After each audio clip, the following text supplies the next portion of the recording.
Halo, selamat pagi teman-teman. Perkenalkan, nama saya Gusti Putu Istaduguna. Di video kali ini saya akan menjelaskan tentang apa itu IP versi 4.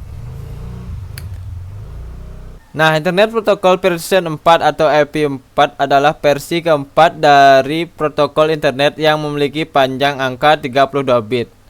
Secara umum, versi IP address yang satu ini telah dipakai sejak internet pertama kali muncul dan mulai sering dimanfaatkan secara komersial.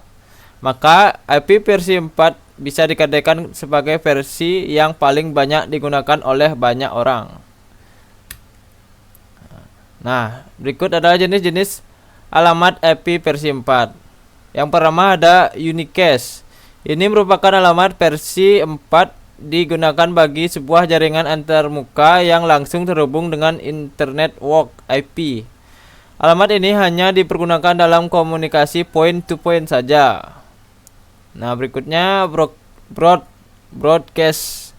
Berbeda dari unicast, alamat yang satu ini secara khusus didesain untuk setiap proses node IP dalam segmen jaringan yang sama. Nantinya alamat ini dipergunakan untuk komunikasi one to everyone.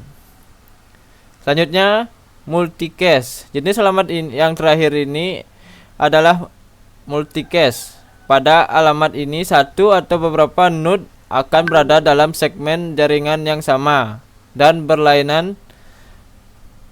Kemudian alamat ini dipergunakan dalam komunikasi one to many. Perbedaan IPv4 dan IPv6.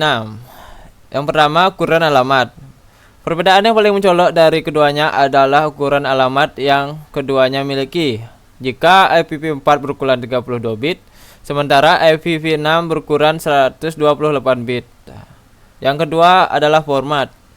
IPv4 biasanya menggunakan angka saja. Alamatnya berupa 4 kumpulan angka yang masing-masing mempresentasikan 8 bit.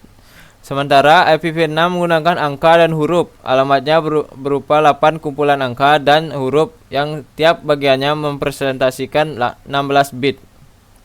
Yang ketiga ada jenis alamat. Pada IPv4 menggunakan jenis alamat seperti broadcast, multicast, serta unicast. Dan sementara IPv6 menggunakan jenis alamat unicast, multicast, dan unicast.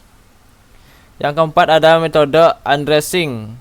IPv4 hanya menggunakan alamat numerik saja, sedangkan IPv6 menggunakan alamat alfanumerik. Yang kelima, fitur alamat.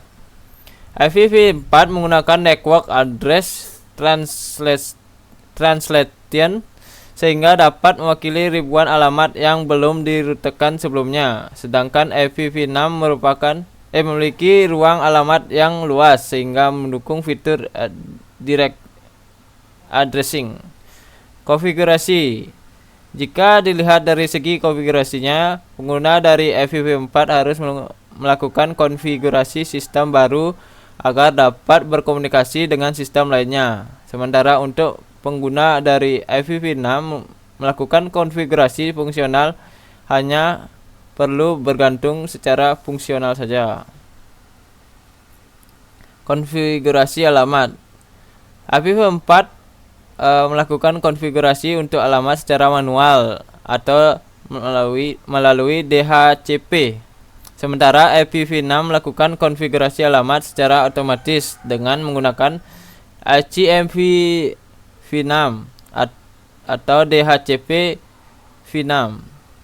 Keamanan.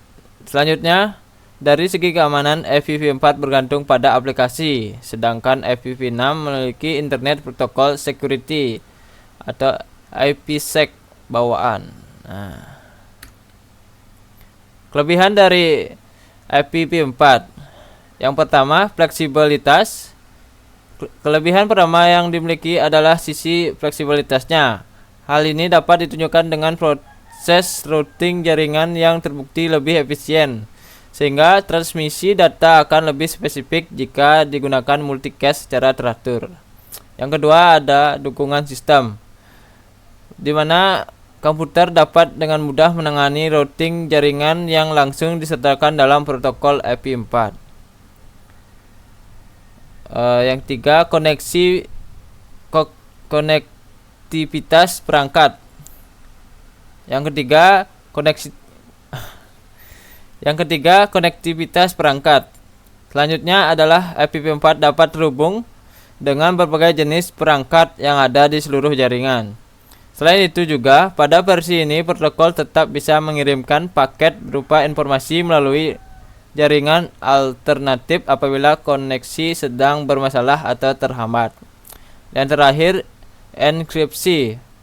Terakhir, kelebihan dari IPv4 adalah pada bagian enkripsi. Internet Protokol versi 4 dapat melakukan enkripsi pada jaringan di dalam alamat identitasnya dengan langkah-langkah keamanan. Nah, adapun kekurangan IPv4.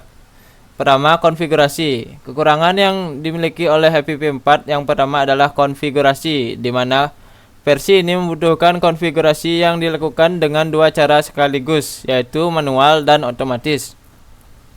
Apabila konfigurasi ini harus dilakukan melalui DHCP, inilah yang membuat masa konfigurasi akan membutuhkan waktu yang lama. Yang kedua adalah keamanan. Dari segi keamanannya, IPv4 hanya mendukung Internet Protocol Security atau IPsec yang bersifat opsional. Jadi sistem keamanan dari versi ini baru akan aktif saat sudah menentukan beberapa jumlah dari pengguna internet. Oleh karena itu, IPv4 tidak menyediakan autentikasi pada sistem keamanannya. Nah, yang ketiga, penyimpanan kapasitas yang dimiliki oleh IPv4 sebanyak 4,3 miliar. Sebenarnya ini sudah termasuk banyak. Akan tetapi tidak dapat memenuhi kuota dari perangkat user yang terhubung di seluruh dunia, apalagi setelah adanya perangkat IoT. Bukan hanya itu saja, IPv4 bisa dikatakan tidak mencapai 4 miliar seperti yang ditujukan. Hal ini disebabkan oleh adanya beberapa penyimpanan yang memiliki limit terbatas. Nah, sekian materi IP4 untuk video kali ini. Jika ada yang kurang jelas, bisa ditanyakan di kolom komentar ya guys. Untuk video IPv6 kita akan bahas di next video ya. Terima kasih.